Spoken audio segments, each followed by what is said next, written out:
आज ही Doubtnut app download करें। Doubtnut पर होगा अब आपके सभी मैथ्स, केमिस्ट्री, फिजिक्स और बायोलॉजी डाउट्स का सफाया। बस अपने क्वेश्चन की फोटो खींचो, उसे क्रॉप करो और तुरंत वीडियो सोल्यूशन पाओ। Download now. हेलो स्टूडेंट्स, आज हम बहुत ही ज़्यादा इजी और इम्पॉर्टेंट टॉपिक करने जा रहे हैं राइटिंग स्किल्स का, जो बहुत ज़्यादा स्कोरिंग है। You can easily score really good marks in it. So हम स्टार्ट करते हैं शॉर्ट स्टोरीज़ के साथ। तो शॉर्ट स्टोरी में बेसिकली क्या होता है कि हमें एक स्टोरी का कुछ सिचुएशन दिया होगा और उसको हमें बिल्डअप करना है और बहुत ही ज़्यादा इंटरेस्टिंग स्टोरी लिख के आनी है। बहुत ज़्यादा लंबी नहीं, मतलब 2-3 पैराग्राफ्स की मैक्सिमम। तो जो शॉर्ट स्टोरीज़ के क्वेश्चंस आते हैं वो यूजुअली 150 टू 200 वर्ड्स के बीच में लिखना होता है, ज़्यादा नहीं लिखना होता। उसके अंदर ही हमें बहुत ही ज़्यादा इंटरेस्टिंग स्टोरी लिखनी होती है। So let's find out what short stories are about. Short stories are written in the format of a narrative. मतलब एक नरेशन में एक हमें सिचुएशन दी है, उसके आगे हमें नरेट करना है, एक एक चीज़ स्टेप बाय स्टेप हमें उसमें बतानी होती है। They are fictional narratives based on beginning और outline, hints, clues given in the question. तो हमें क्वेश्चन में कुछ आउटलाइन दिया होगा, हिंट्स दिए होंगे, क्लू दिया होगा। जैसे फॉर एग्जांपल एक डॉग की बात हो रही होगी जैसे, तो उसमें बताया होगा कि एक डॉग ऐसे चल रहा है रास्ते में, अचानक से एक गाड़ी आती है, उसके आगे हमें पूरी की पूरी स्टोरी बिल्डअप करनी होगी। Simple as that. The purpose of asking you to write a short story is to improve your creativity. तो अब तुम्हारा जो क्रिएटिव और इमेजिनेटिव साइड है उसको ब्रिंग आउट करने के लिए ये हमें राइटिंग स्किल्स बोली जाती है लिखने के लिए। A story usually narrates an incident with its associated happenings or may expand on one thought or idea। तो जो पूरी स्टोरी होती है किस बेसिस पे होती है कि उसमें एक इंसिडेंट दे दिया जाएगा, या तो उसके साथ एसोसिएटेड हैपनिंग्स होंगे कुछ, कि उसके आसपास ही कुछ ना कुछ चल रहा है उसी से रिलेटेड। और उसके बाद ये भी हो सकता है कि कोई आइडिया दे दिया हो, उसी के अंदर हमें एक्सपांड करना है, उसी के बारे में हमें थोड़ा और लिखना है। So this is very interesting और बहुत ज़्यादा ईजी होता है। From exam point of view it's very easy to do. So हम लोग एक बार शॉर्ट स्टोरी की मार्किंग स्कीम देख लेते हैं। तो ऑब्जेक्टिव क्या होता है कि पहले तुम प्लान करो, ऑर्गेनाइज करो और अपने आइडियाज़ ऐसे प्रेजेंट करो कि सब कुछ कनेक्टेड लगे। सो टाइटल का 1 मार्क्स है, relevance of content and creativity का 5 मार्क्स है, फ्लुएंसी एज इन जो आपकी ग्रामेटिकल मिस्टेक नहीं है एंड देन स्पेलिंग मिस्टेक्स नहीं है तो उसके लिए तुम्हें 2 मार्क्स मिलेगा। Accuracy as in the whole story has to be very connected and should have a relevant ending to it. So अगर तुम्हारा स्टोरी वेल बिल्ट अप है तो एक्यूरेसी के लिए you have 2 marks. So this gives you 10 marks. This is for 10th class and short stories अब सिर्फ 10th class में ही आती है। सो मेक श्योर दैट आपको मार्किंग स्कीम याद रहे वहाँ पे। Make sure you write a title because it holds 1 marks. Apart from that creativity and पूरा का पूरा जो तुम्हारा शॉर्ट स्टोरी होगा it has to look very creative. उसके लिए we have seen the few things that हम आगे अभी वीडियो में देखेंगे कि क्या क्या चीज़ें किस किस चीज़ के साथ हम स्टोरी को और क्रिएटिव और इंटरेस्टिंग बना सकते हैं। उसके बाद फ्लुएंसी एंड एक्यूरेसी के 2-2 मार्क्स हैं। So let's start. तो शॉर्ट स्टोरीज लिखने के लिए सबसे इंपॉर्टेंट एलिमेंट्स क्या होते हैं हम यहाँ पे देख लेते हैं, जो भी मेन एलिमेंट्स हैं। सो फर्स्ट ऑफ ऑल हमें देखना होता है कि हमारा थीम क्या है। थीम मतलब जो भी हम स्टोरी लिख रहे हैं उसका थीम क्या होगा, क्या बैकग्राउंड होगा, क्या उसका मेन आइडिया होगा। उसके बाद क्या आता है प्लॉट। तो प्लॉट में क्या होता है कि एक बार हम लोगों ने डिसाइड कर लिए होते हैं कि हम लोग किस तरह से इस स्टोरी को अप्रोच करेंगे, तो हमें कुछ तरीका निकालना होता है कि जिससे जो उसमें कैरेक्टर्स वगैरह हैं, जो भी उस स्टोरी के अंदर जो भी सब्जेक्ट्स हैं, वो सारे how to make them come alive details के साथ। मतलब बहुत ही ज़्यादा इंपॉर्टेंट होता है कि उसमें बहुत ज़्यादा डिटेल्स दो। तो जो भी तुम्हारे कैरेक्टर्स उस स्टोरी के अंदर कर रहे होंगे वो तुम्हारा मेन प्लॉट बन जाएगा। और plot has to be very exciting और उसमें ऐड करना चाहिए हमें, जैसे प्रॉब्लम्स वगैरह हो गई थोड़ी सी, ऐसे उसके बीच में कॉन्फ्लिक्ट डाल दो सो दैट इंटरेस्टिंग बने स्टोरी। तो जो प्लॉट होता है वो एडवेंचरस होना चाहिए, स्कैरी हो सकता है, मिस्ट्री होनी चाहिए, उसमें सस्पेंस होना चाहिए, या कॉमिक भी डाल सकते हैं। तो इस तरह का उसका कुछ प्लॉट होगा। उसके बाद हम देखते हैं सेटिंग। तो सेटिंग क्या होता है कि जो भी तुम्हारी बैकग्राउंड है, तो अगर एक स्टोरी चल रही है, a story has to happen in a place, तो वो एक जगह पे होगा, एक लोकेशन पे होगा, एक बैकग्राउंड देंगे हम उसको। तो वो जो जगह है वो रियलिस्टिक भी हो सकती है, फिक्शनल भी हो सकती है, but I would say that put a realistic location instead of a fictional place. Fictional मतलब मनगढ़ंत, ठीक है। तो जो जगह होती है जहाँ पे स्टोरी हैपन हो रही है, मतलब जहाँ पे स्टोरी चल रही है, जहाँ की बात हो रही है, वो जगह को कहते हैं सेटिंग। और उसके बाद सेटिंग जो है वो फेमिलियर जगह भी हो सकती है और कोई अलग प्लानट भी हो सकता है। और उस जगह को रियल प्लेस होना ज़रूरी नहीं है, but then when students write a story they go all the way तो एलियंस वगैरह डाल देते हैं, इतने ज़्यादा फिक्शनल स्टोरीज डाल देते हैं कि वो बिलीवेबल ही नहीं लगता, वो बहुत ही ज़्यादा ही क्रिएटिव हो जाता है. But from the exam point of view I would prefer कि आप, आई वुड ऐसे एक सजेस्ट कि आप उसकी जगह रियलिस्टिक चीज़ें लिखिए, कि ऐसे लिखिए कि एक छोटे से गांव में या फिर किसी सिटी में, इंडिया के अंदर या बाहर कहीं पे भी कुछ भी ऐसे रखिए कि एटलीस्ट दुनिया के बाहर मत जाइए. Because when kids get creative they put aliens and supernatural things, तो फिर ये सब डालने की ज़रूरत नहीं है क्योंकि वो बहुत ज़्यादा हो जाता है और वो बहुत ही अनबिलीवेबल सा लगता है, तो it does not give a good impression. So instead of doing that you should put a realistic plot, तो दैट इज़ प्रेफरेबल. उसके बाद आते हैं कैरेक्टर्स.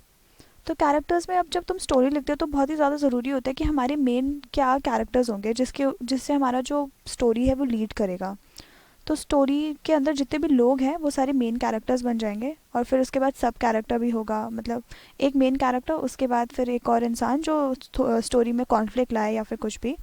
तो जब हम स्टार्ट करेंगे लिखना तो उसके पहले हमें कैरेक्टर्स डिसाइड करने पड़ेंगे.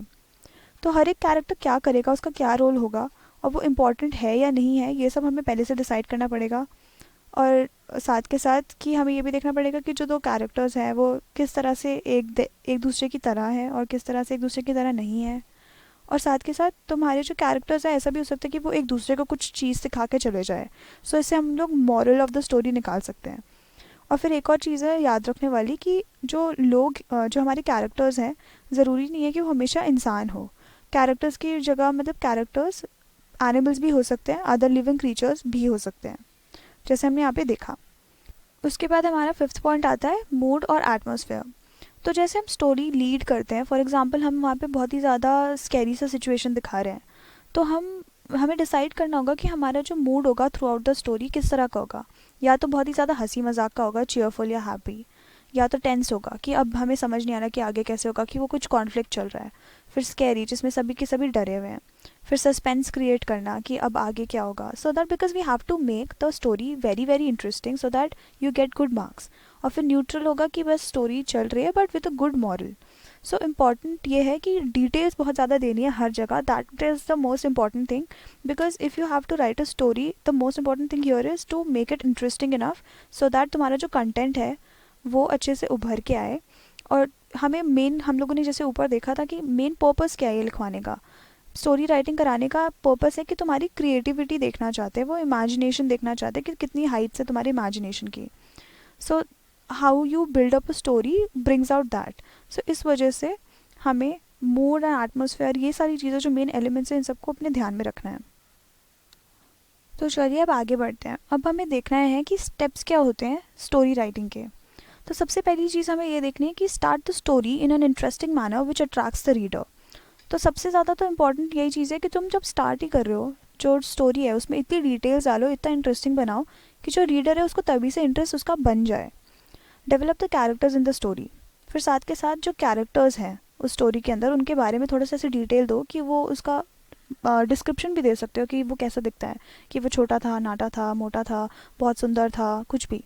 तो ऐसे कैरेक्टर्स वगैरह बताने चाहिए, उनके पर्सनालिटी ट्रेट्स बता दीजिए सो दैट उसका इंटरेस्ट, मतलब जो रीडर का इंटरेस्ट है वो बने, कि हमें थोड़ा बहुत कैरेक्टर के बारे में हमें समझ आ गया कि हमें किस तरह का इंसान है हम समझ सकते हैं. सो हम आगे उनके जो रिएक्शंस होंगे ये सब भी प्रिडिक्ट कर सकते हैं.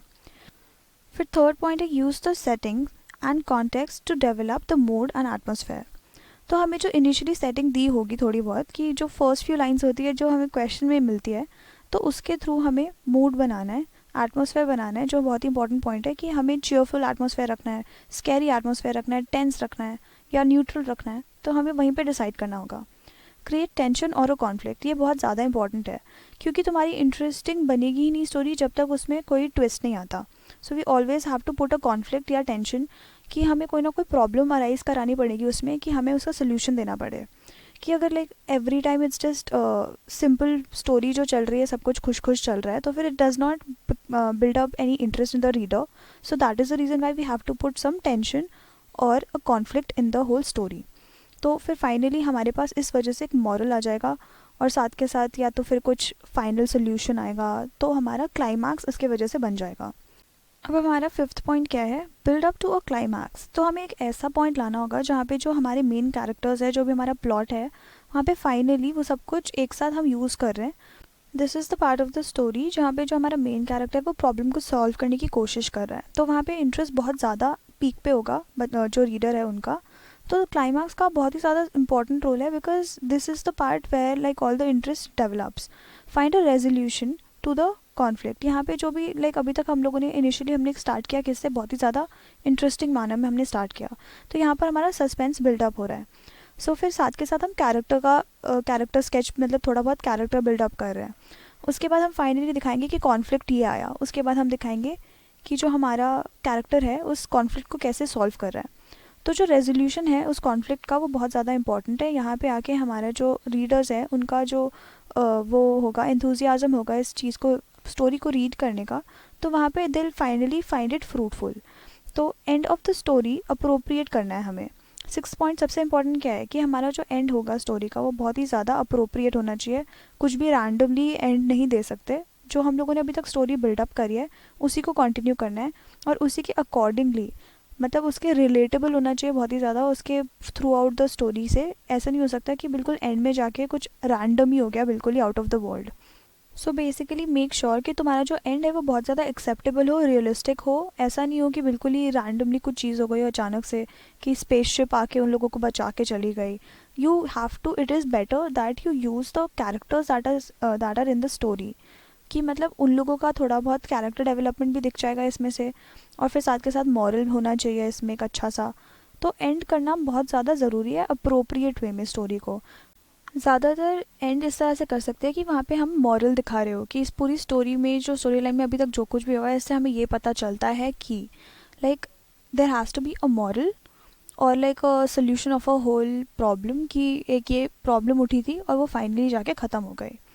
सो नेक्स्ट हम आगे देखते हैं points to be kept in mind. तो सबसे ज़्यादा इंपॉर्टेंट चीज़ें हम देख सकते हैं यहाँ पे कि सबसे पहली बात तो कि एक ही इवेंट पे, एक ही सिंगल इवेंट पे हम फोकस करें इंस्टेड ऑफ बहुत सारे इवेंट्स एक साथ डाल दें just to make the long like जो स्टोरी है उसको लंबा बनाने की जगह एक सिंगल इंसिडेंट पे फोकस करो। उसके बाद हमेशा पास्ट टेंस यूज़ करना है, मतलब प्रेजेंट टेंस में बिल्कुल भी नहीं बोलना, पास्ट टेंस यूज़ करना है। सिंपली स्पीकिंग, जैसे अगर तुम बोलोगे कि गेट की जगह गॉट यूज़ करो, जंप की जगह जंप्ड यूज़ करो, तो every time you have to use past tense. This is very very very important. फिर use simple use of language. ज़रूरी नहीं है कि तुम बहुत ही ज़्यादा डिफिकल्ट लैंग्वेज डालो। It has to be, the main point is कि तुम्हारी ग्रामर फ्लुएंसी होनी चाहिए, एक्यूरेसी होनी चाहिए, कि तुम ग्रामर मिस्टेक्स नहीं कर रहे प्लस स्पेलिंग मिस्टेक्स भी नहीं कर रहे। तो इस वजह से तुम्हें ज़रूरत इस चीज़ की है कि तुम सिंपल वर्ड्स यूज़ करो, सिंपलर लैंग्वेज यूज़ करो instead of using tougher language. फिर फोर्थ पॉइंट क्या है, climax of the story should be clear and satisfying. तो ये तो बहुत ही ज़्यादा इंपॉर्टेंट है कि तुम्हारा जो क्लाइमैक्स है ऑफ द स्टोरी, कि तुम्हारे फाइनली जो जहाँ पे सोल्यूशन निकल रहा होता है वो बहुत ही ज़्यादा क्लियर होना चाहिए। ऐसा नहीं होना चाहिए कि पता नहीं कैसे एंड कर दिया, कि बहुत ही ज़्यादा sometimes it looks very messed up. और सेटिस्फाइंग होना चाहिए कि मतलब जो रीडर है वो भी बोले कि देखिए कि हाँ ठीक है, good ending, like this is how it should have ended. उनको ये नहीं लगना चाहिए कि नहीं इसकी जगह ये हो जाता तो बेटर होता। मतलब everybody can have their own point of view about it, but then at the same time it should be acceptable. साथ के साथ सुपर नेचुरल एलिमेंट्स नहीं डालने। Try your best not to put anything supernatural, superheroes, aliens, zombies, ये सब चीज़ें बिल्कुल भी मत डालना, because exam point of view से it is not gonna help you. तो स्टूडेंट्स, अभी तक हम लोगों ने इंपॉर्टेंट चीज़ें देख लिया है कि हमें किन किन चीज़ों का ध्यान रखना है वाइल राइटिंग और शॉर्ट स्टोरी। किस तरह से हम उसे इंटरेस्टिंग बना सकते हैं, किस तरह से हम उसे प्रेजेंट कर सकते हैं, क्या क्या चीज़ें एक एक स्टोरी के अंदर इंपॉर्टेंट होंगी जो हमें डालनी ही डालनी है, उसके बिना जो हमारी स्टोरी राइटिंग है वो इनकम्प्लीट होगी। So we've seen all of that. अब हम लोग नेक्स्ट वीडियो में क्या देखेंगे कि हमको उसका फॉर्मेट कैसे रखना है, किस तरह से स्टार्ट करना है, किस तरह से एंड करना है। सो बेसिकली अभी तक हमें समझ आ गया है how to approach it, how to write the story, but then अब हम जब फॉर्मेट देखेंगे तो सब कुछ और क्लियर हो जाएगा। So see you in the next video. Thank you. Class 6 से 12 से लेके नीट, IIT, जेई मेंस और एडवांस के लेवल तक 10 मिलियन से ज्यादा स्टूडेंट्स का भरोसा। आज ही डाउनलोड करें डाउटनेट ऐप या व्हाट्सएप कीजिए अपने डाउट्स 8400 400 400 पर।